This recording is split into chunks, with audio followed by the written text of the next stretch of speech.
Music, dance, theater. It's time to take a seat on the aisle with Tom Alvarez. Hear from performers, producers, presenters, and creators who enrich our lives in the performing arts. Who's on stage? Here is Tom Alvarez to introduce you.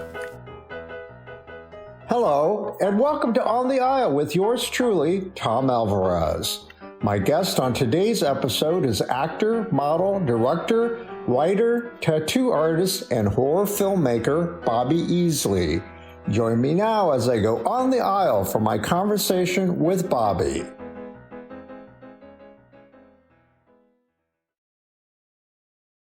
Well, if it isn't my son, Bobby Easley, welcome to the show. It's great to have you. I've been wanting to have you on for some time. Thanks for having me, Tom. So I follow you on Facebook, of course, as we all do each other. And so I've been aware of all your activities. But first of all, let me tell our audience a few things about you. You are an actor, you are a director, you are a model and a filmmaker, and you specialize in horror films. And so let's take it from there. First of all, you've got a movie coming up. So, that's your biggest news, is it not? Yeah, I'm really excited. The movie that I have a small role in called The Duel was just released in theaters last night. So pretty honored to actually be able to see myself on the silver screen. Oh, that was at the Hilbert Circle Theater Sunday night, right? That was the world premiere, but they actually got some theaters, throughout the United States. It was last night was the opening night in theaters, so I'm excited that happened. Oh, okay. Well, I was invited to the premiere, but I couldn't attend. And Gordon Strain is a good friend of mine. So isn't that interesting? So tell me about the film. Well, the film is based on the premise of the duel, like the Aaron Burr and Alexander Hamilton back in the day. I think you have a gentleman's disagreement and you settle it on the field of battle with two dueling pistols, and there's rules to that where you draw your weapons and you face away from each other. You walk so many paces, and then at a predestined moment, you turn around and you fire at each other, and hopefully that settles the disagreement. So two friends have a love interest, and one of them goes against his friend, and then it causes them to have a duel, and they have to go to a man's beautiful mansion to learn the rules of dueling and try to come to an understanding about their disagreement, but they don't, and they end up having to duel each other. So this is a Pegasus Productions picture, and Yes. they are headquartered in Bloomington, correct? Yeah. Yes. And I take it that you were cast through Helen Wells Agency. Yes. And which is our ties. That's where we first met. And we'll get into that because that's a lot of fun to talk about. Helen Wells Agency, you've been with them for how long? 15 plus years now. Yeah, and same here. And you and I have actually done how many shoots together? Ooh, well, we've done a couple that I know of for them, and then we were in a film together that I wrote and directed called Witch House. Yes. We played the dog. And that's another big part of this conversation. So you are a multidisciplined artist, and you can do it all, right? Well, I try my hand at it. I'll say that. Yeah. So, but back to the film. Where is it set? What time period? So it was set in in the 1900s? No, it's set in modern day, and Oh, it's modern day. right, Okay. yeah. The characters are in Los Angeles, but then they have to go and duel in Mexico. My goodness. So where are some of the locations here I understand a lot of it was shot here, though. Yes, we shot for 2 weeks at the Simon Mansion. Asherwood. Okay. Yeah, beautiful place. Yeah. I think that when we weren't shooting, a lot of the cast and crew would just walk around and just soak up the sights. There's 2 golf courses, a greenhouse, a massive pool, just a beautiful piece of property. There's even a Jewish synagogue there on the property, family grave. There's a guest house. It's just, I mean, it's amazing. Yeah, I've not been there, but I certainly know people who have, and they say that it's just, there's nothing like it around the country. And there's still, it's up for sale, is it now? They're still trying to figure out what to do with it. Well, Mrs. Simon donated it to the American Songwriters Association. Yeah, the songbook. Yeah, the Great American Songbook Foundation. Yeah, I Yeah, forgot that. yeah, and was really interesting is we spent a lot of time in the home theater, and I didn't know that Mel and Herbert produced or were producers of the Porky's movies. Oh yeah. Yeah. I thought, why does the guy have like so many copies of Porky's? Like, does he really like that movie? I looked at it, I said, oh shoot, he was a Yeah, producer. they were doing Hollywood films for a while there, yeah. Yeah, Until yeah. yeah. So I can't remember some of the other titles, but that's why obviously that's part of where they came, how they acquired that fortune besides the malls, briefly they were in the Hollywood business or in the film business. How long did the shoot last for you? 2 weeks. 2 weeks? Mm. So have you been in any other films within the past year or of late? Yes, a film called Myth of Man. It's a science fiction masterpiece. That's the only way I can say it. It's an amazing film, and it takes place in like a steampunk post 1800s revolution era. And I worked with a lot of international actors from Austria and Germany, and I guess it takes place from the point of view of a deaf person. So there's not going to be a lot of audio in it. And we worked in a total green screen environment. And I play a dust soldier, which is kind of like a police officer on this planet. And it was really interesting. And I've seen the trailers, which I'll send it to you later today, and hopefully you can check it out. But working in an all green screen environment was really interesting. Like that. And then to see the amount of post-production work that went into it is just astonishing to me. That wow, they created this entire world that we're in, and the props that we used were just cardboard boxes and shapes that were covered in green. And when you look at it, it's like, wow, that's a jail cell that's floating in the air that I have to drag down before an interplanetary storm happens. It's just pretty. It's probably one of the best projects I've ever worked on. And I'm Where very was excited. it shot, Bobby? It was shot in Hungary, a couple places in Europe, and then we shot our stuff in Louisville, Kentucky, on a farm. Wow. Yeah, Yeah. they built a huge warehouse. It was all green screened out, big production. Well, Very tell me, I've always wanted to know as an actor, how do you pull that off? And how do you, well, it's basically you have to act or connect with, stuff that you see on a screen. I mean, that's like very complex, isn't it? As an actor, complicated. It is, and I think it's kind of using your imagination, like we had when we were kids. That the stick is a gun, or that Mhm. I don't know, that boat is a battleship. And so you get that mindset going into it. And the director, Jamin Winans, really good guy, just put us in the headspace, and he played the soundtrack for us of the film as we're acting. So we get to feel the emotion through the music, and that helps us interact with these green props that will later on end up being some serious pieces of alien technology or mechanical things that nobody could really make.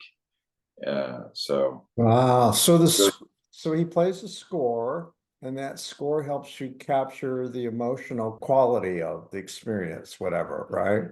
yes. Wow. So that must take a lot of concentration. It was like we were all working together, actors in the scene. And so Mhm. with the music playing, you feel like you're in the movie, you're immersed in the experience. And so you just do what you do best, you act. Had So you ever done green screen before in commercials or anything prior to that? yes, we've used it before in our own productions, but this was a Okay, of total, course. yeah, this Wow, was a total experience.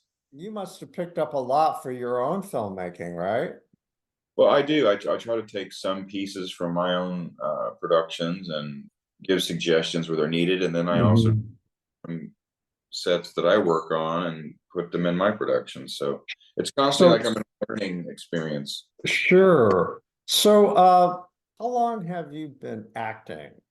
You know, and by the way, I want to encourage listeners that I interviewed you at length on my website, tomalvarez.studio. So much of that I'm going to ask you again, Bobby. These are different audiences, you know. In fact, I'm still trying to figure out exactly who's listening to me. I've been on since February, and I'm happy to say that, you know, because it's internet based, well, like my columnists too. You know, I people are listening from all over the world, so that's really exciting. But if they want to know more about you that we don't touch on today, they can find you on my website. It's archived in there somewhere. And I don't remember when was that, a few years back when we talked. Wasn't it around the time that we did the film together? Yes, it was. We were in production on Witch House when we last had our interview. So I'd have to And say it's a few when years was ago. that? Yeah, when was that? When About you 2 years premiered? ago, maybe May or June. It was not. It was in the summer. It was nice and warm out. Right. And we talked about how we met on the set of a commercial, I believe, or a video of some kind, and it was down in Kentucky. And it was a Latino family, and you were my son, and you had, quote, a family. There was a make-believe family, and we were set up in like a meal. We were having a meal together at a table. Yeah, and I was the granddad, you were my son, then you had a wife and I think two kids. And this was for some commercial, and you know, obviously they were targeting Latinos, but I love telling this story because this is a good time to shout out our mutual friend. She's the casting agent, Lori Fetter. So Lori, I'm sure you're listening because I'm going to make sure that you know that Bobby is on the show today. But she's a great cast. She's great at casting, and she's phenomenal at choosing actors, you know, in these kind of situations who look like a family. You know, ours did. But I got a real kick out of it because, all of the individuals were Latino and they all came from different places. I think the kids are from Mexico. They were actually brother and sister. And then I think the mother, I ran into her recently. She was from South America. This is a really great actress. And then you were cast at the last minute because the actor dropped out. And you're not Latino, but you and I are both known as ethnically ambiguous in the industry. So that means we can pass for a lot of folks, right? And remind me, is your part of your heritage Egyptian? Did I get that right or not? No, I'm mixed, black and white with some Native American, mostly Scottish, English, Irish. Where the heck did I get Egyptian? Well, anyway, must be another actor, another shoot. But anyway, you fit. I mean, we all looked like a family because I Mhm. remember putting a picture on Facebook, and all these folks thought that that we actually, and then we did another shoot together in Cincinnati, and the shoot was, remind me, and yeah, we had to just stand in front of a camera individually, and then we were together in one shot, and I don't remember Yeah, who. it was USA Bank. There you go. Yeah. And then I don't know, you never know where these videos or these commercials or whatever, where they're going to show up, right? And I've had people send me things like from brochures and, oh my God, Tom, I saw you on the side of a bus one time. But someone sent me a still of of us, they saw it at a gas station. Yeah, yeah. So they were showing that video, on gas pumps. So I always get a kick out of that. Does that happen to you too, that people send you stuff or tell you that they saw you selling, wherever? Yes, and I imagine that you probably get excited too when you see some actors that you've worked with, and you can't wait to take a screenshot and say, "Hey, I just saw you at Kroger, or I saw you at the airport," or it's. I get so excited when I'm watching TV and I see one of my friends in a commercial. I'm like, "Wow!" And then, like you said, they say the same thing about us. Yeah, well, that's the neat thing about, modeling, people think that it's quote glamorous. And most people, they equate it with, walking down a runway, right? That kind of modeling. But, people don't realize most of the things in advertising that you see everyday advertising, the people who are in those photographs do what we do on occasion. Some can do it full time. And I think you're kept pretty busy, but you do lots of other things to support yourself, right? As do I. But when they come, they can be very lucrative, which I always like, don't you? I do too. Yeah, I like money. Yeah. But the thing, like feature films, and we'll get into that in a minute because you know about feature films, like feature, it's all the same thing. It's hurry up and wait. You're Mhm. always sitting around waiting for them to set up the next shot, the lighting, and so it really is it truly is an art form. And the guys in the commercial end of filmmaking, they're fantastic professionals. They're getting paid a lot, so they usually have big budgets. And tell me about your experiences with sets. I always am interested, and you never know what you're going to get when you show up, right? In terms of, let's talk about craft services. Well, Tell people who don't know what we're talking about what craft services are. craft services is basically how you eat, and production will set up a table, and it might be breakfast, lunch, dinner, what have you, and you don't know what you're going to have for breakfast, lunch, and dinner. Sometimes you eat before you come to set, and then you find out they've got a huge oatmeal bar with fruits and veggies and pastries, and you're like, why did I eat that McDonald's when I could have eaten craft services? Well, but you never know. I mean, You never know. I found out the hard way. You got to eat something because if you do show up and there's no food, then it's not good because you got to wait until I've never been where actually I've been to a couple of low budgets where they had nothing but water for the whole day.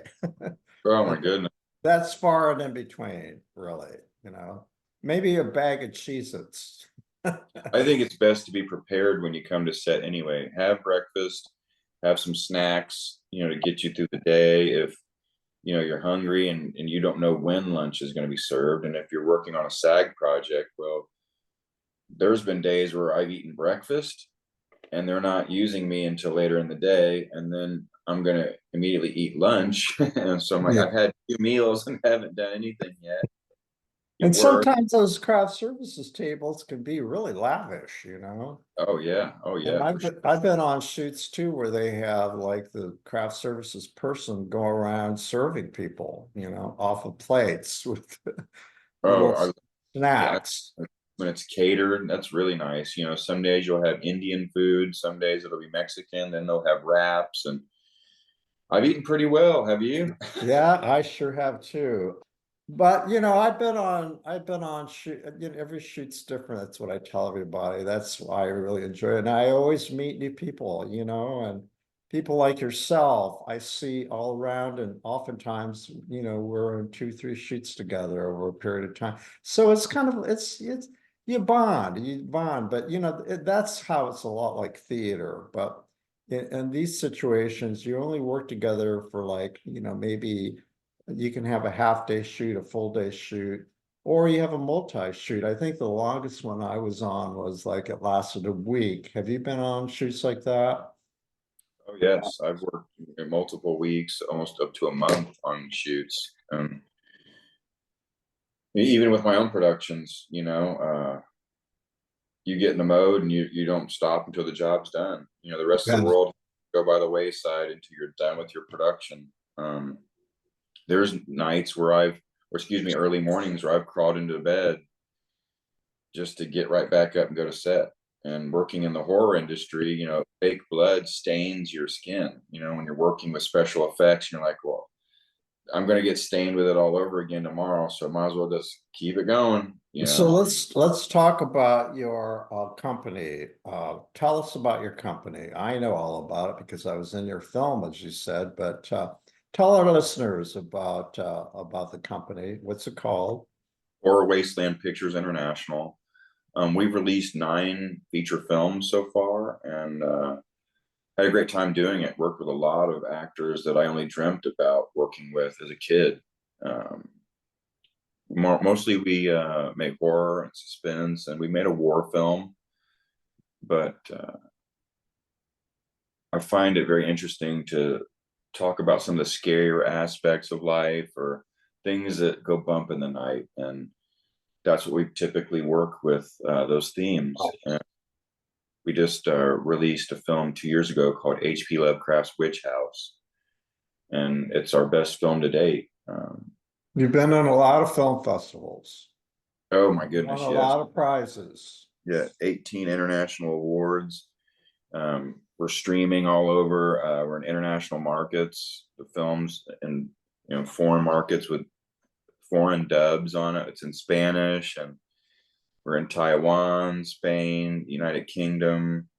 So it's really neat to get your stuff out there worldwide. And do you go to those festivals too? The ones that I can get to, I will, but for the most part, we just send the film, the package with our, you know, promotional stuff, and just see what happens. And some markets are superstitious about certain genres or themes, and so you won't find, you know, China liking a lot of the stuff that we do because they don't like witches or supernatural Oh, elements. wow. No, they don't. So how in the heck did you edit it to make it suitable for them? Or They don't even want that content. oh, I And see. I yeah, see. So you couldn't because sell to China then?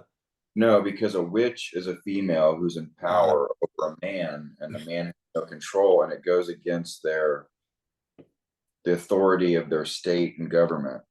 Tell For the audience, tell my listeners about the film, the plot. Witch House is an adaptation of an H.P. Lovecraft story that came out in 1933. Who is what is his claim to fame? H.P.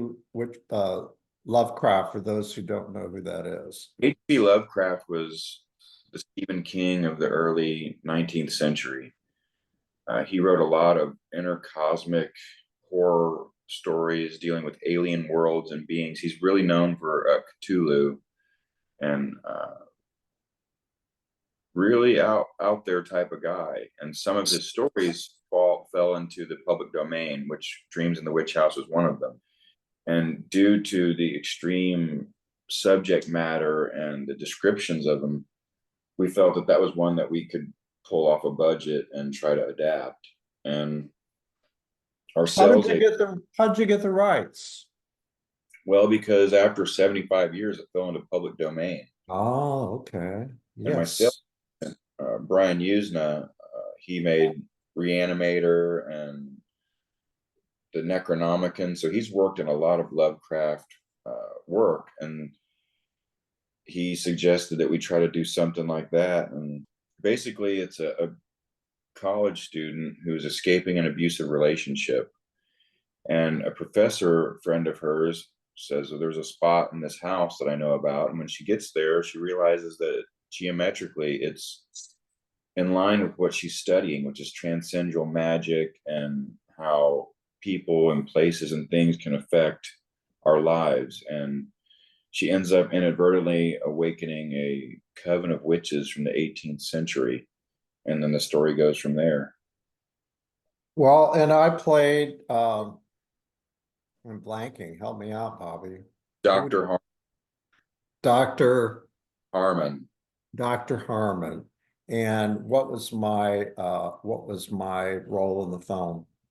Well, Alice, the witches come to her in her dreams, and when she wakes up, she just can't explain why things are happening to her, and she becomes impregnated by supernatural forces, and she's sick, has a fever, and she ends up going to see you, and you inform her that she's pregnant, and she's like, that can't be possible. And so she has a complete breakdown after she leaves your office, and you did a wonderful job in that role. Uh, you are now a doctor. So that's Well, I'll tell you, we've talked about this. You knew that I played through Helen Wells. These days, I get a lot of kindly doctor roles or kindly grandfather. So sure, I mean, I don't have any grandkids, but I got tons of nephews and nieces, so it comes naturally. But yeah, I have to tell you, and I have to tell our audience, how can people access the film? People well, listening. you can purchase it on Amazon. It's on Tubi. You can watch it there. If you just Google it, you're going to run into all sorts of streaming services, interviews, and articles and reviews on the film. So yeah, you can. The premiere was held at the Art Center of Indianapolis, what, a year and a half ago, 2 years? Yeah. I have to tell you, it was thrilling for me. I've been in the business doing a lot of stuff, but that was my first feature film. That was my first time seeing myself, quote, on a wide screen.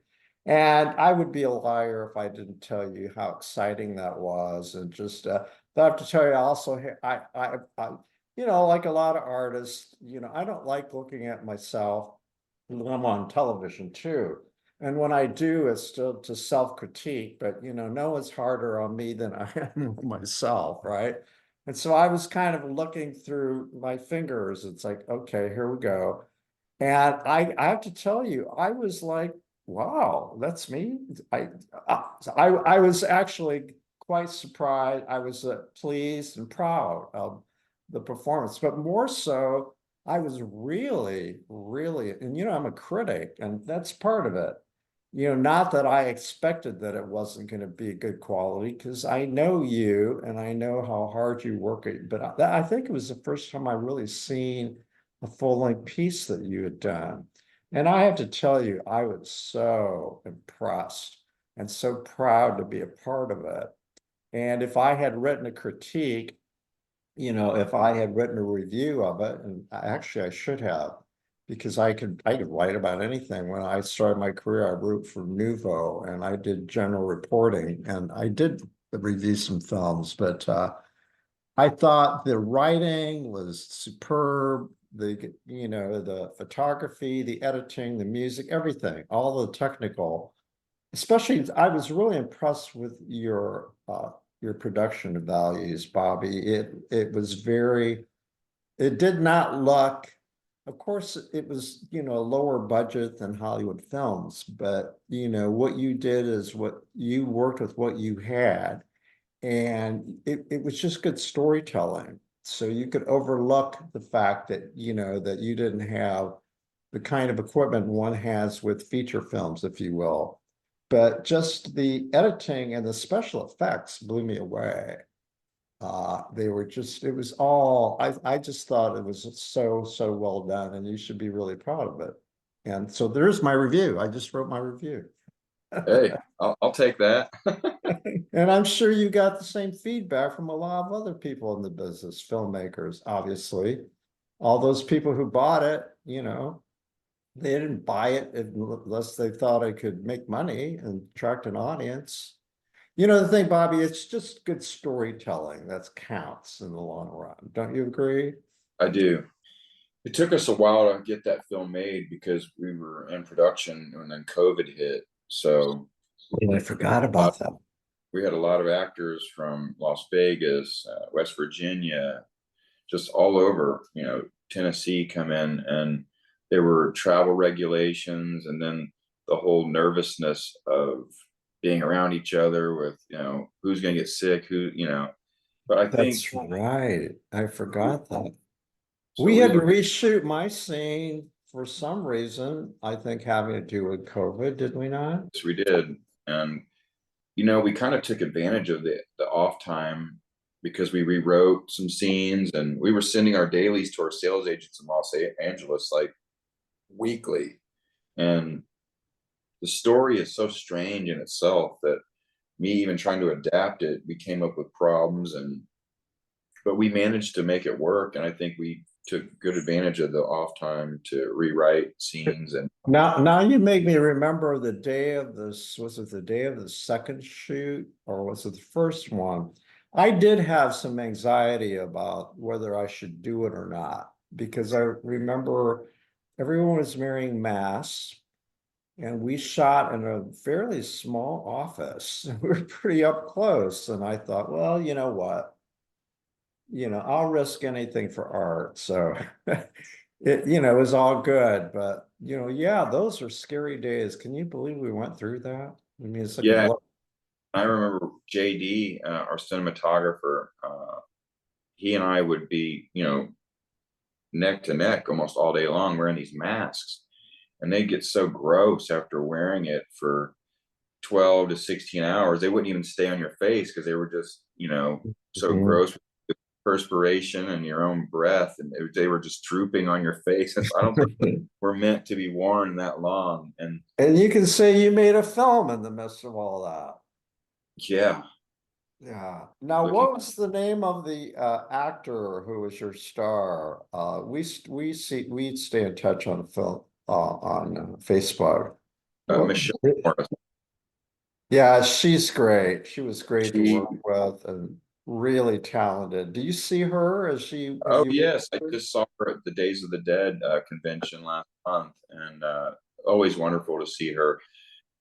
She drove she lived in Western Illinois, close to Iowa. And she would drive in and stay with us for a week and we'd shoot and she'd go home and she'd come back and just a wonderful woman, and what we put her through. Like, I mean, she had to jump into a lake. She just out in the freezing cold, wearing next to nothing. Then she'd be in a hot attic in the middle of the summer trying to do her lines. She had to keep her hairstyle the same for almost 3 years because of all the reshoots and things. Continuity, I had forgotten now. Gosh, yes, yes, And yes. so you use the Hannah House. And for those who don't know the Hannah House, describe it or tell us about it. Well, the Hanna House was built in 1856 by Alexander Hanna, and he owned a huge chunk of property on the south side of Indianapolis, which is near where Madison and 465, come together.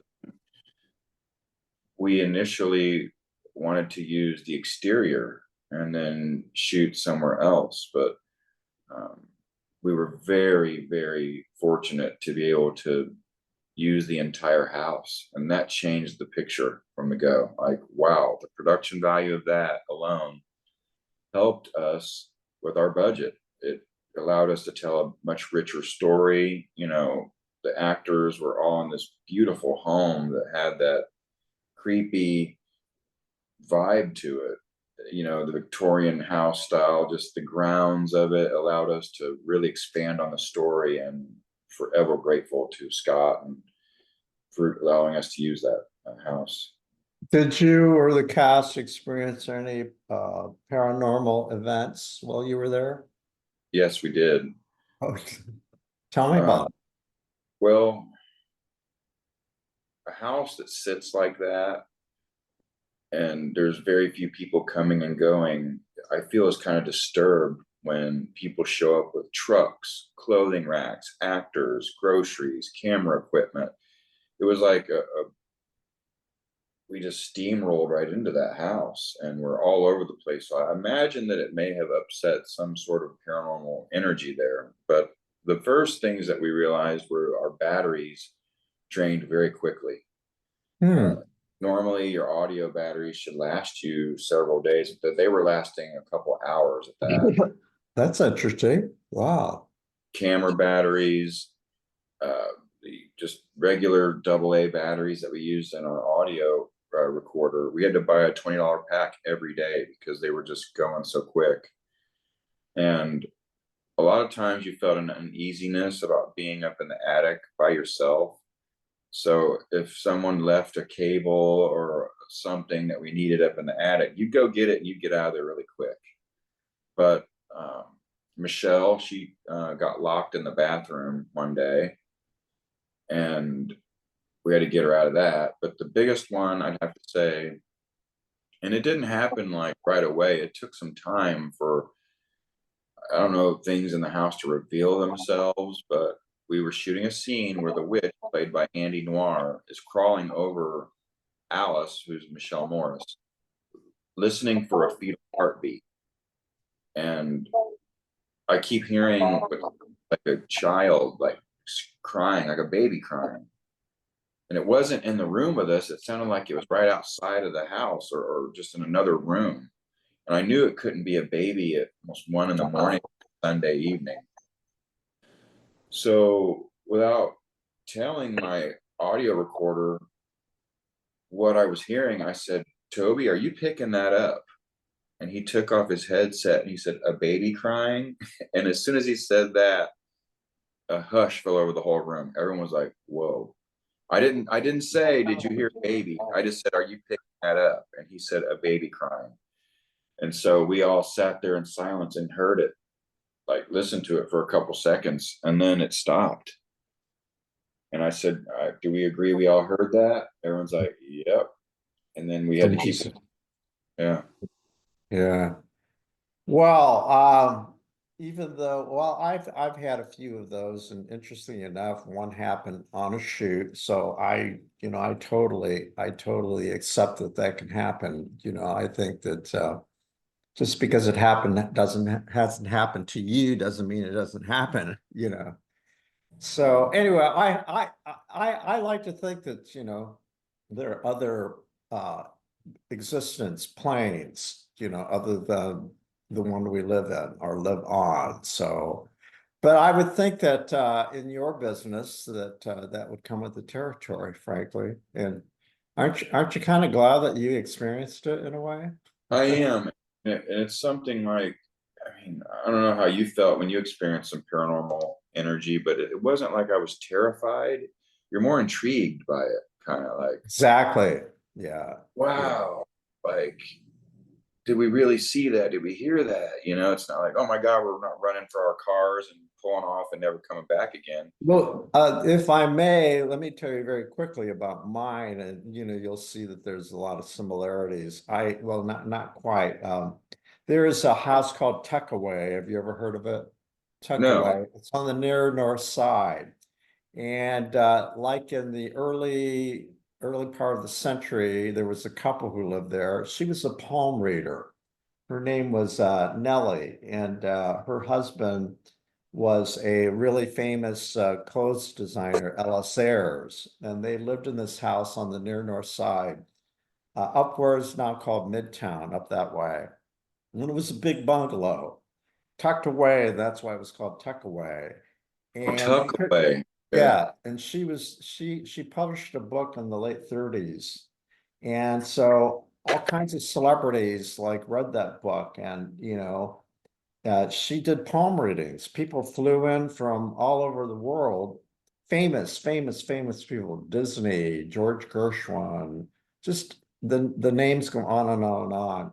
And George, of course, because he was a famous designer, they they knew people internationally, and they would go to New York often and then sail to Paris. So they had a huge network of fans and friends, and locally, they were, at the top of the social scene.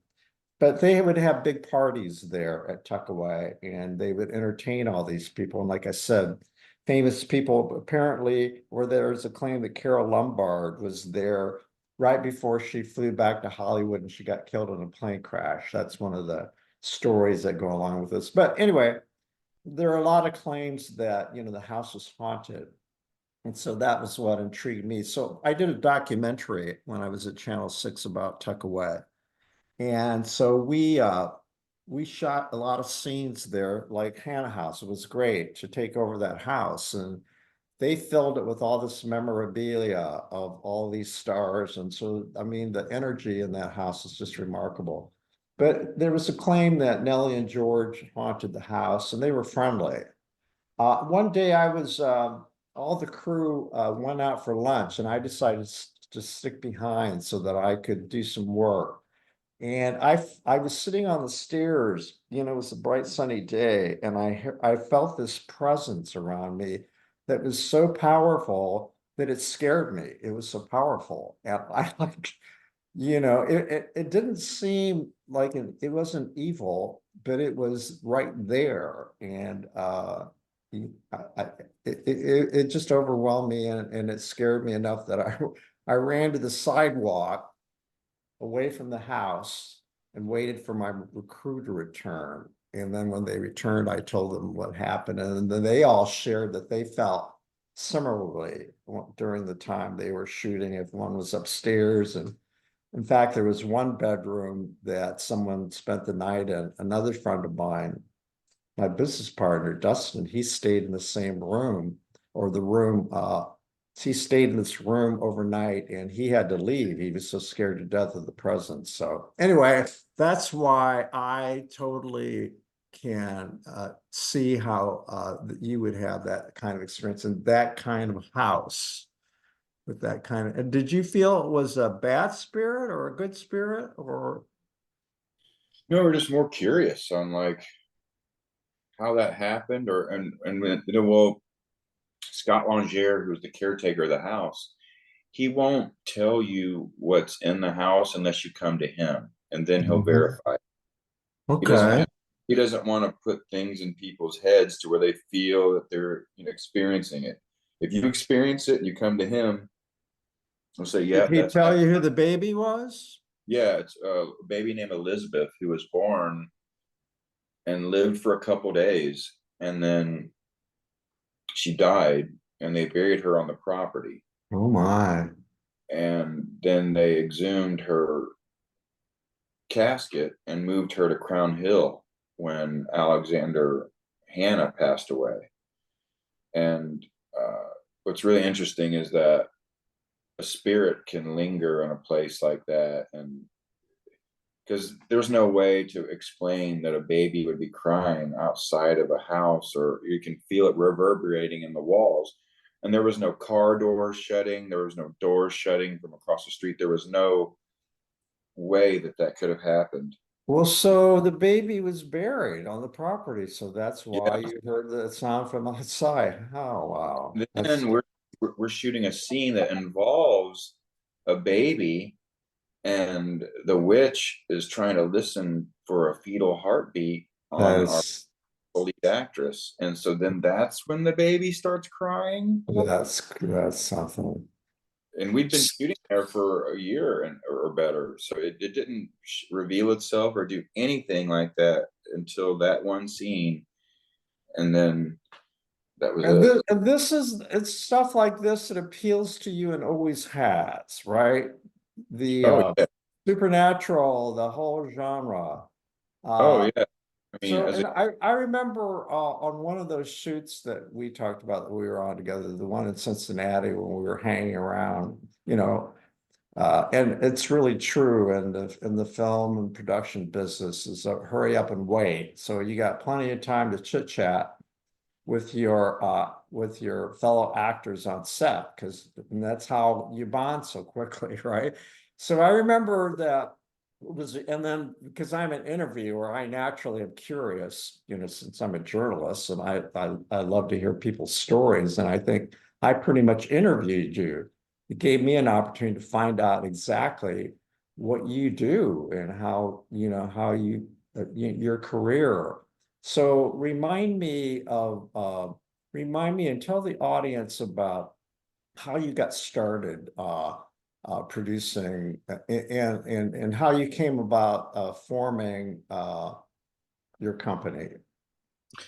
well, years back, a friend of mine, you know, told me about the Helen Wells Agency, and I started doing promotional modeling and got into a little bit of print, and then did some runway work, and a friend of mine was shooting a zombie movie, and I got a role as a little zombie, and then I did such a good job at it that he wanted to put me in additional scenes, and I thought, man, this is really neat. And living in Indianapolis, we're not really in a coastal market that's, you know, an entertainment hub. So we've got to be a little bit more proactive. And I realized that I can't sit around waiting on roles to be in horror films. I might want to start creating them myself and create those opportunities. And so, you know, I got a camera and had a script and shot my first film, X, which is about a military veteran with PTSD that becomes a serial killer. And then from there, it just kind of took off, you know. Each film got increasingly better, budgets were more, started working with some other actors and got involved with the Screen Actors Guild. And then I started getting roles through Helen Wells to be in legitimate big budget pictures. And How did they discover you? And was it well, Helen herself or someone else with the agency? well, Helen Wells has a television and film brand. Yes. And so my agent, Beth Hall, excuse me, she started putting me up for roles, and I've landed a couple pretty nice roles through her. But I think being in the bigger picture kind of helps motivate me with my stuff, because instead of sitting around and chit-chatting at the craft services table, I'll walk over where the cinematographer is, where the director is, and Ah. kind of look at the lenses they're using, watch their grip, camera guys, watch the electricians. It's kind of like a free film school by just being there on And you set. know, those guys, my experience is those guys love to share with you if, you know, if you ask the right questions, they know you're serious and they want to, yeah. And So, you know, I love being a part of those productions because I just take some, like I working with Aaron Sorkin on Trial of Chicago 7. Watching him direct gave me a chance to become a better director when I was in the middle of shooting. wow. So when I came back on set after working on that film, I felt like I had elevated in my experience. And So it's like a work, it's like being in a workshop. yeah, and some of the actors were like, "Bobby, are you okay?" I said, "Yeah, I just got done working with Aaron Sorkin, so I'm going to come back a little different now, and because I've gleaned some knowledge from him and watching him work, and I'd like to do, you know, emulate his behavior on set." So And did you do your own on the side though? Did you continue on your own to like, you know, read stuff and research and about production? oh yes, of course. And YouTube. did you see a lot of work too? Did you see a lot of films? Do you still see a lot of films? Oh my goodness, I'm a cinephile. I watch films, and I think Tom Mhm. probably attest to this, that once you know about production and Mhm. process works, you'll never watch a film the same again. Well, tell me about it. I'm always looking at the lighting, the editing. I'm looking at the props. I'm looking at, yeah. But you know, I but I always tell people I'm a multitasker because I'm a director as well and a producer. So I can multitask. I can do 10 things at once in my head, and I can still stay focused on the story if it's good. right. If it's really good, then I'm not thinking so much. I love a story that helps me escape, and I'm just like, wow, I You didn't know, even think about your life. streaming has been, you know, it's been one of the most wonderful things that's happened to me, Bob, because it's exposed me to worldwide filmmaking. And, you know, I'm still addicted way past COVID. COVID really gave me the opportunity. Actually, I learned so much, just all that concentrated time. Did you as well? Did you do that during COVID? Yes, I mean, I go through stages where I'll watch a certain genre of film and then I'll move on. Or if I'm involved in a certain project, I'll watch all the films that relate to that, you know. And you know, But I'm really loving the you know, I do a lot of binging, and right now I discovered a film that was shot in Thailand.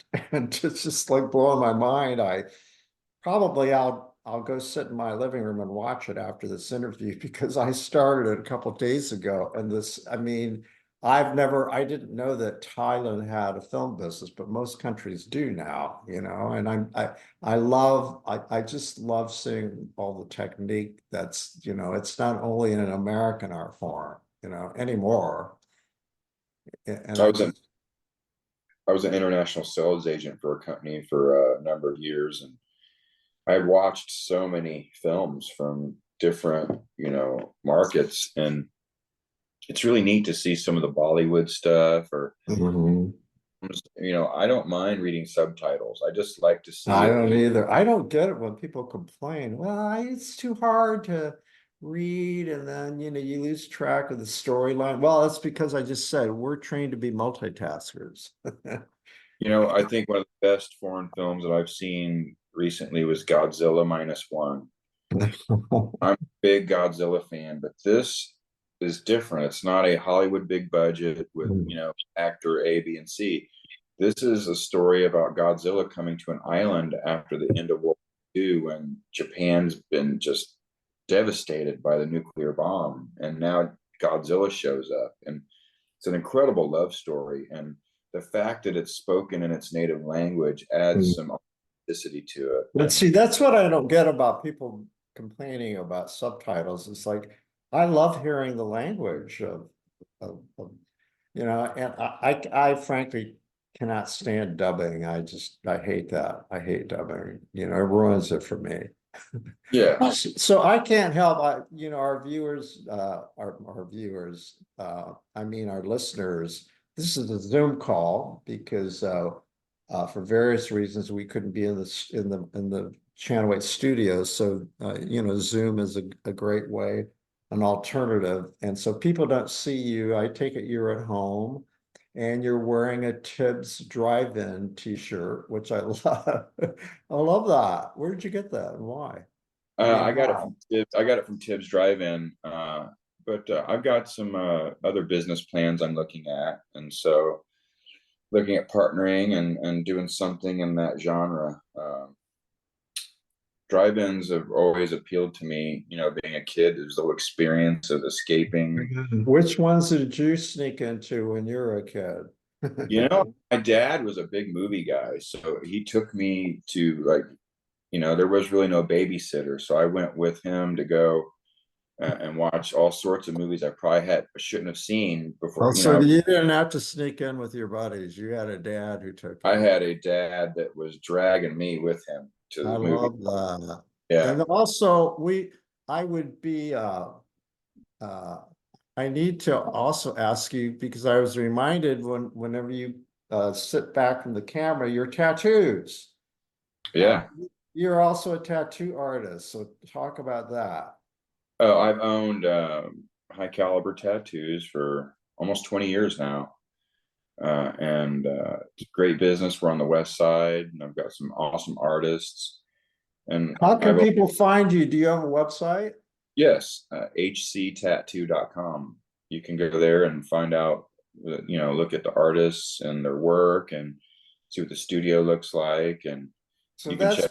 that's been your day job when you're not making fabulous films and doing movies and being on TV commercial sets, huh?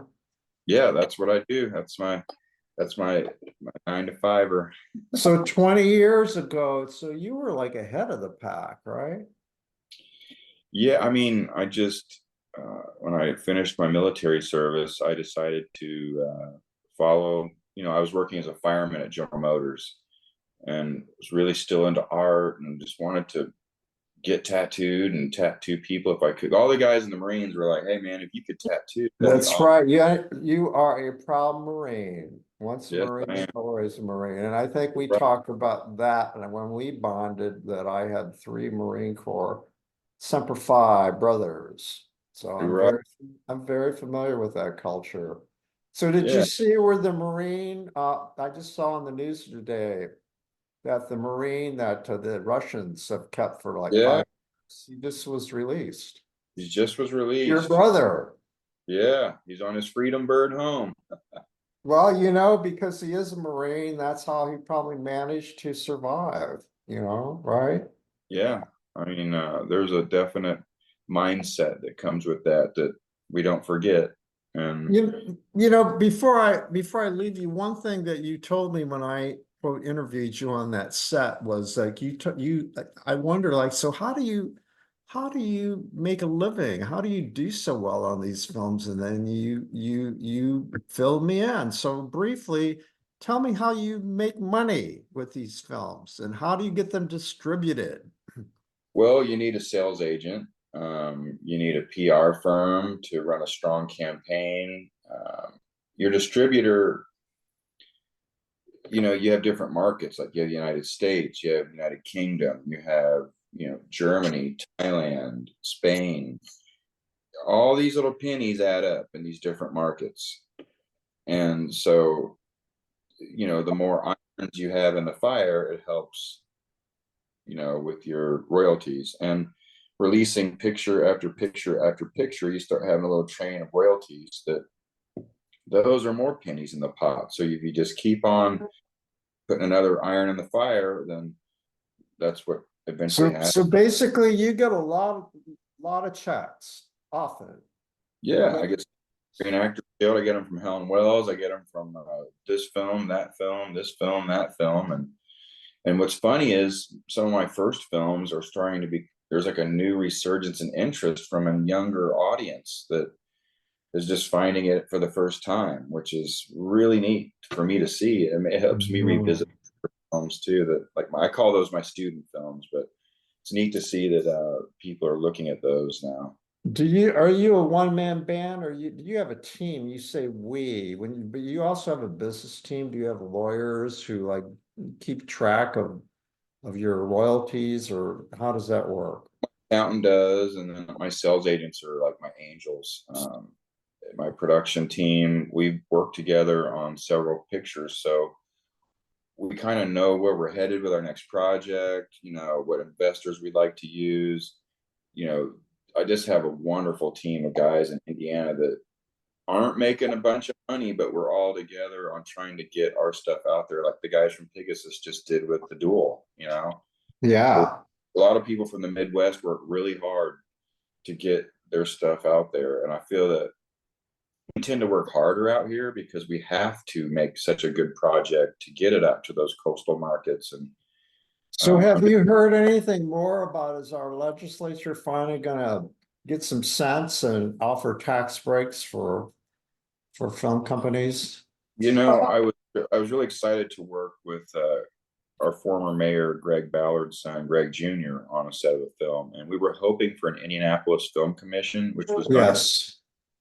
and we just really haven't heard anything on that. Indiana Film Network is great, and it's a place where directors, actors, writers get together and say, "Hey, I'm working on this." What are you talking about, the Facebook group or something else?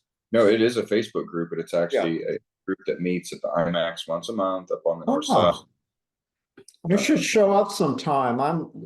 We'll talk about this offline sometime, but I'm producing a documentary I'm really excited about. Okay. I'm a country artist. He died tragically at the age of 33. His name is River James. He's from Texas, and I only knew him for 4 months, and I was helping him with his career, and he died of this inoperable brain tumor. It's just, it just tears me up. But so I've decided to produce a documentary, and I haven't done a documentary since my James Dean documentary. And so I'm excited to go back into the business as a producer, right? I'm writing, producing, and directing it. So I'll have to get involved in this group you're talking about. Okay. Yeah. So I can get the word out. I just would love it if Indianapolis would have something like that, because I think we're such a unique state production wise, because you can shoot scenes that take place in a metropolis like downtown Indianapolis looks great, and then 10 minutes outside of that you're into suburbia and you can shoot scenes there, and then if you go then you're out into the country, the cornfields, we've got forests, we have dunes. You can fake locations all over the city. We have caves, we have swamps, forests, ocean, dunes. You can really, this state has a lot to offer. It's heartbreaking to see films that are supposedly set in Indiana, and yet, they're shot in Illinois or Canada or whatever. Close Encounters of the Third Kind, that was supposed to happen in Evansville, Indiana. And then you've got Stranger Things supposedly takes place in Indiana. They love using our state, like they think it's out in the middle of nowhere, America, like it's the breadbasket of the, it's just. I'm sure you're aware that of late, not only Pegasus, but I see where Angelo Piso is about to produce a film that's going to be shot in Bloomington. They're looking for actors and all. So there's something going on here, and I think it's just a matter of time before Hollywood, like they're going everywhere else to save on costs. And, Indiana is ripe. And the production people we have in this community are just so many outstanding designers and photographers, lighting, just everything, and craft services. Go craft. I love it because I've worked with all these people you're talking about in multiple productions. Hammer runs all the grip and lighting equipment, and I know the top lighting guy. I know the hair and makeup people. Yeah. I know just from working in that inner circle. I'm glad to be a part of it. I'm glad. And that's why I'm really excited to get back into production, and work with freelance people. There's so many incredible artists, and actually, I've met a lot of people who've shot in Hollywood and come back here because of COVID. It started. But others just because it's more manageable and they got it out of their system that there's not all that much glamour. It's just like really hard to make a living in LA. It's so competitive, but I think, well, listen, this has just been great reconnecting with you. And, I'm so proud to call you a friend because your work ethic, having worked with you, is outstanding. And the way you work with actors, I believe the fact that you're an actor, my experience in the theater as a critic is that actors make great directors and great producers, because when you're an actor yourself, you know how to treat actors and you know how to help them get to their best performance, I believe. And I think as an actor, I trust actors or directors more if they've done it themselves. Do you agree with that? Oh, 100%. It's to be one is to know one, and so I feel that I picked you for a reason because I've seen something in you. That's why you were cast for a role. And then I just let you do what comes naturally from you. But like you said, I know how to identify with an actor and how to give them their space to prep, rehearse, let's not treat them like they're, a dog, let's, they've got to allow them to get into character. I love, reading about like how Clint Eastwood directs, and I like just to see I like to see actors that go on to direct and produce episodes of TV shows and their own. They make a big joke. They make fun of actors who say, like, someday I want to direct. Well, why not? That's not being pretentious. That's just like, who says you can't? I mean, come on. People are threatened. People are threatened if you're multi-talented and if you do a lot of things. There's that old, a jack of all trades and the master of none. I do a lot of stuff, but I don't let people define me. I do what I want to do. And I think you're the same way. It's like a kid rides in the back seat when they're growing up, and then one day they're going to want to drive the car, Yeah. Well, listen, it's been great talking to you. Obviously, stay in touch. And if you ever need a kindly grandfather or a doctor, look me up. I sure will, Tom. Always. Thank you so much for having me on the show today. It's been my pleasure. And let me know about your next gig, and we'll have you back. Talk about it. Okay? All right. You take care. Our thanks go out to our media sponsor, Urban Times. Urban Times is a monthly news magazine which serves as the official neighborhood newsletter for 16 Indianapolis neighborhoods, offering news about development, arts and entertainment, and from the business community. Who will take center stage on the podcast next? Your seat on the aisle with Tom Alvarez awaits. Follow Tom on Facebook, Instagram, Twitter, and TikTok, and make sure to visit tomalvarez.studio. Watch Tom every other Thursday on Lifestyle Live on Wish TV, and make sure to listen every week here on the All Indiana Podcast Network.